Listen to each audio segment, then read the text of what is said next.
Good morning সকলকে। আজকে 2025 9 October. আজকে আমি চলে এসেছি হরিদ্বার স্টেশন। আর এই হরিদ্বার স্টেশন থেকে শুরু করছি আজকের নতুন জার্নি।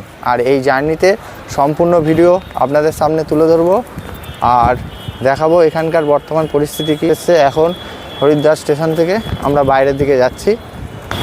এই হরিদ্বার স্টেশন বাইরের অংশ অসম্ভব ট্রাফিক জ্যাম, চারিদিকে টোটোয় ভর্তি হয়ে গেছে এবং রাস্তা ক্রস করে আমরা সামনের দিকে এগিয়ে যাব। ওখান থেকে গাড়ি বুক করেছি, এই গাড়ি চলে যাব।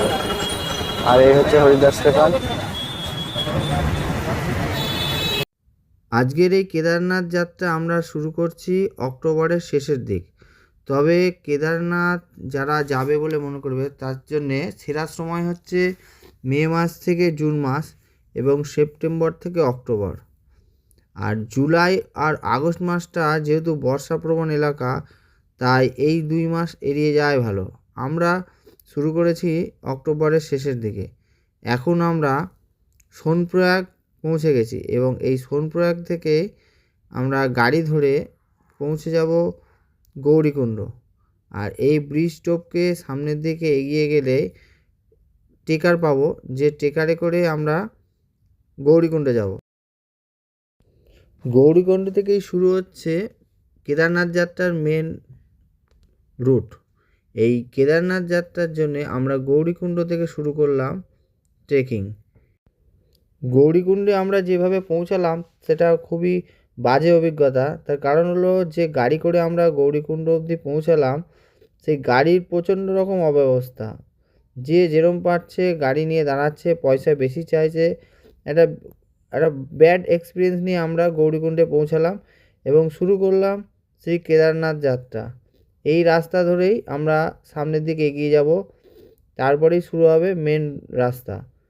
আর এই রাস্তা দিয়ে যাওয়ার পথে ডান হাতেই পড়বে গৌরীকুণ্ড, যেখানে অনেকেই স্নান করে তার যাত্রা শুরু করছে। যারা রাত্রিরে এসে এখানে থাকছে তারা খুব সকাল সকাল স্নান করে এইখান থেকে তারা যাত্রা শুরু করছে। আমরা যেহেতু রাত্রিরে এখানে ছিলাম না, আমরা সকালে এখানে এসে পৌঁছেছি, তাই এখানে আর স্নান করার মতো সেরকম সুযোগ ছিল না। আমাদের অনেক দেরি হয়ে গেছিলো, তাই খুব দ্রুততার সঙ্গে আমরা আমাদের লক্ষ্যের দিকে এগিয়ে চললাম। এই রাস্তায় চলে যাচ্ছে সামনের দিকে। আর কিছুটা এগোতে হবে, আর কিছুটা যাওয়ার পরে আমরা মেন যে ট্রেকিং শুরু হচ্ছে সেই ট্রেকিংয়ের রুটের ওপর পৌঁছাবো। এটা হচ্ছে গৌরীকুণ্ডের বাজারের ভেতর দিয়ে আমরা যাচ্ছি। এই রাস্তা দিয়ে সকলেই এই রাস্তাটাই ধরে। আর চারপাশে বাজার আছে, কিছু ছোট ছোট লজ আছে, খাওয়ারও জায়গা রয়েছে, অনেকে এখানে খাওয়া দাওয়াও করছে। এরপর থেকে আমরা যতই চড়াই উঠবো সেখানে জিনিসপত্রের দাম অনেক বেড়ে যাচ্ছে। গৌরীকুণ্ড থেকে 100 মিটার মতো আমরা হেঁটে এলাম আর এখনো অনেকটা রাস্তা বাকি আছে। আস্তে আস্তে হাঁটবো এবং আপনাদেরকে দেখাবো এখনকার বর্তমান যে অবস্থা, সেই অবস্থাটা আপনাদের সামনে তুলে ধরা হবে। 1-1.5 মাস আগে প্রচণ্ড রকম বৃষ্টি হয়েছে, সেই বৃষ্টির কারণে অনেক জায়গা ধসে গেছে। আর এই ধসে যাওয়ার কারণে আমাদের হাঁটতে একটু অসুবিধা হচ্ছে। রাস্তাঘাট খুবই সংকীর্ণ হয়ে গেছে, গাড়ি ঘোড়া যাচ্ছে খুবই ধীর গতিতে। আর একটা জিনিস যেটা আমাদের খুব খারাপই লাগলো সেটা হলো গৌরীকুণ্ড আসার জন্য সোনপ্রয়াগ থেকে যে গাড়ির রাস্তা ছিল সেখানের ব্যবস্থা খুবই খারাপ, পুরো অব্যবস্থায় ভর্তি। যে যেরকম পারছে বার্গেনিং করে গাড়িতে উঠে পড়ছে। যেখানে সরকারি গাড়ি মাত্র 50 টাকা, সেখানে আমরাও 100 টাকা করে দিয়ে তবে গাড়ি পেলাম। গাড়ি অনেক আগে থেকেই বুকিং করে নিচ্ছে পয়সা বেশি দিয়ে। আর এখন আমরা যেখানে আছি এখানে দেখায় সব গাড়ি ঘোড়া এইখান থেকেই শুরু হচ্ছে খচ্চরের পিঠে করে যাওয়া।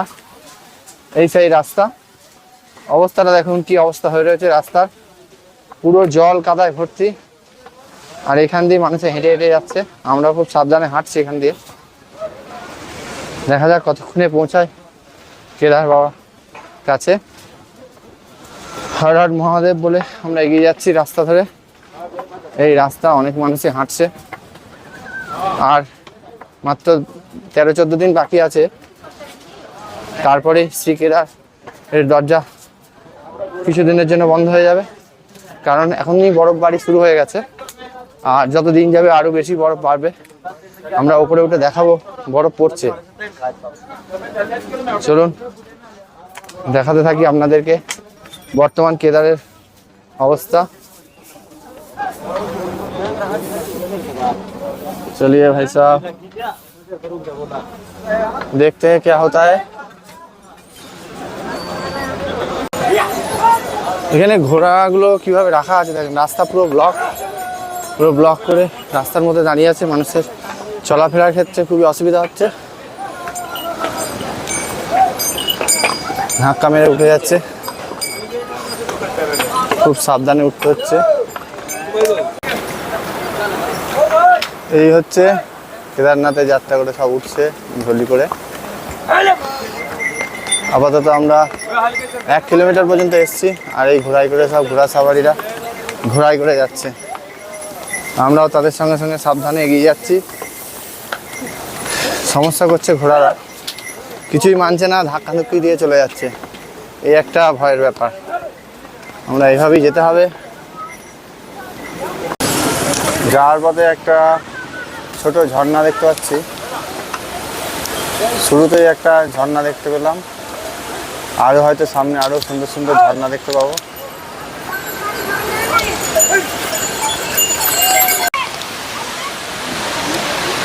এই এখন আমরা ঝর্ণার কাছে চলে এসেছি। একটা প্রথম যে ঝর্ণাটা দেখতে পেলাম, সেই ঝর্ণার কাছে যাচ্ছি।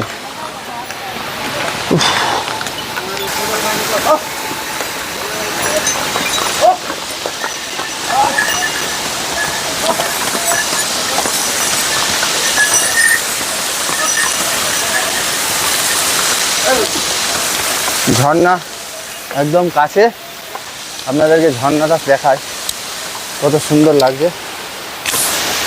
একদম ঝর্ণার কাছে চলে এসেছি।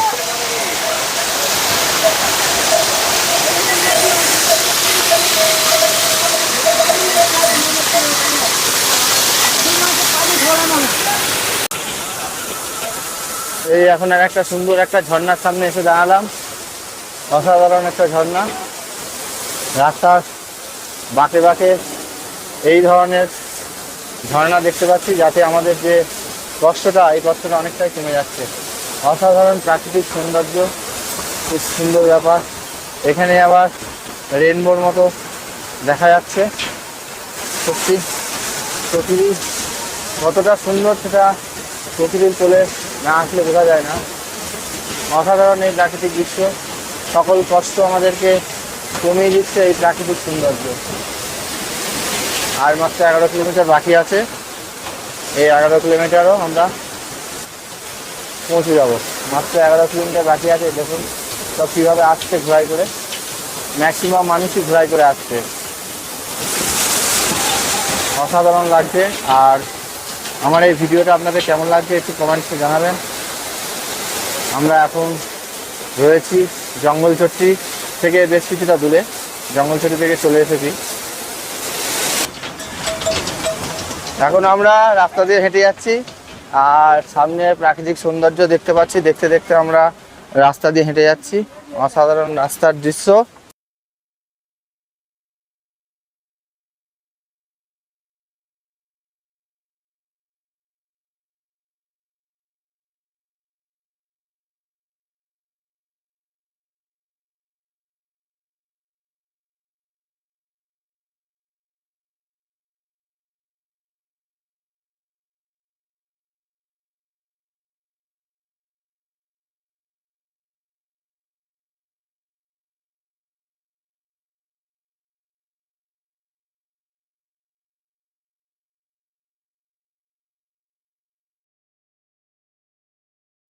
কেদারনাথ আসার জন্য মোটামুটি 3টে পথ খোলা আছে। যারা পশ্চিমবঙ্গের থেকে যাচ্ছে তাদের জন্য বলছি, ট্রেন, বিমান আর সড়ক পথ। এই 3টি পথেই আমরা হরিদ্বার আসতে পারি, এবং হরিদ্বার থেকে প্রাইভেট গাড়ি করে বা বাসে করে পৌঁছে যাওয়া যায় সোনপ্রয়াগ।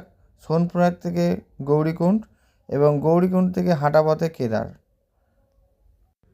চলার পথে গৌরীকুণ্ড সম্পর্কে আমি কিছুটা তথ্য জানিয়ে রাখি যে এখানে নানান রকম মত প্রচলিত আছে যে দেবী গৌরী ভগবান শিবকে প্রতিরূপে পাওয়ার জন্য এই স্থানে দীর্ঘকাল কঠোর পরিশ্রম করেছিলেন। আবার এও শোনা যায় যে দেবী পার্বতী তার শরীরের চন্দন দিয়ে গণেশকে এখানেই সৃষ্টি করেছিলেন। মন্দিরের প্রবেশদ্বারে গণেশকে পাহারায় রেখে তিনি স্নান করতে গিয়েছিলেন। এই কারণেও এই গৌরীকুণ্ড একটা প্রসিদ্ধ জায়গা।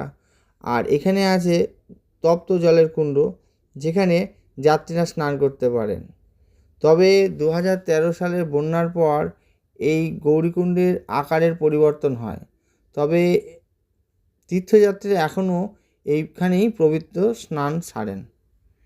এই রকম নানান রকম পৌরাণিক কাহিনী আছে এই গৌরীকুণ্ড সম্পর্কে। কেদারনাথের রাস্তা এবং আশেপাশের প্রাকৃতিক সৌন্দর্য সত্যি অতুলনীয়।